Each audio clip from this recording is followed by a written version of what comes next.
আপনার বাড়ি মুন্সিগঞ্জ। নাম জিজ্ঞেস করেন। আমার নাম বিচারপতি শামসুদ্দিন চৌধুরী মানিক। বিচারপতি শামসুদ্দিন মানিক। মানিক কে?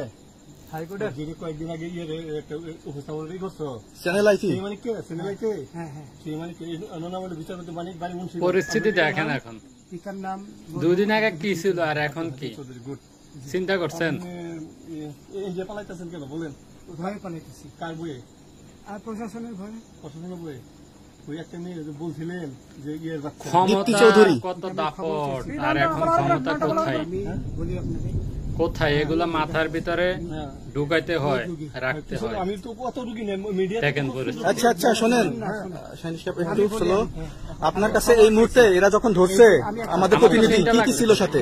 আমার সাথে কি কি ছিল এটা বলেন। আমার সাথে ছিল ব্রিটিশ পাসপোর্ট, দেখছেন অবস্থাটা? বাংলা পাসপোর্ট, বাংলা পাসপোর্ট, টাকা, আমার সাইডে দেখেন।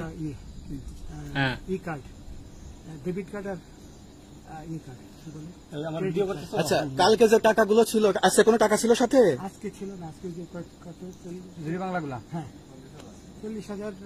40 টাকা আজকে হ্যাঁ আজকে যেটা কয় টাকা ছিল? দেখেনি এই বেকন হট, ওই বেকন ওই 40,000 টাকা ছিল। এই সমস্ত কালকে লোকের যে কি দুজন টাকা নিছে ওদের কাছে কত টাকা ছিল? আমরা নিচে ধরেন 60-70 মতো 60-70 লাখ। হ্যাঁ, আচ্ছা 60-70 লাখ। চিন্তা আচ্ছা ওরা নিয়ে গেছে। নিয়ে গেছে। দেশের টাকা কিভাবে নৌকালাও সাথে নিয়ে নিছে? হ্যাঁ। নৌকালা এবং ওই লোক দুইজন সাথে একসাথে নিছে? না, ওই দুই ছোকরা নিয়েছে। নৌকালা কেউ আছে? রাজু। হ্যাঁ রাজু। না কেউ ছিল না।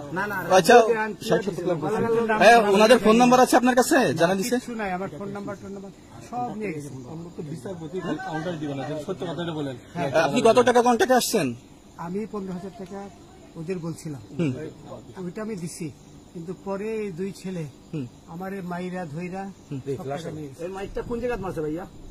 বর্ডারে আনিয়ে মারছে না, ভিতরে, তারের ভিতরে, ইন্ডিয়ার ভিতরে। ইন্ডিয়ার ভিতরে। আমরা তো ইয়ের নামে আমাদের বাংলাদেশের অনেক ইয়ের নামে আমরা অনেক অন্যায় করছেন, জুলুম করছেন, এটা সঠিক। মানুষেরও অপমান করলে এরকম হয়। আচ্ছা, এগুলো আইন প্রক্রিয়া চলবে, এগুলো আমরা কিছু কথা বলতে পারি না। চলেন ভাই, কিভাবে অপমান করলো এই লোকটা। রায় দেওয়া দিছি। আচ্ছা বাকি যা জিজ্ঞাসা করার আমাদের ঊর্ধ্বতন জিজ্ঞাসা করবে, আমরা যাই এখন। রসিদ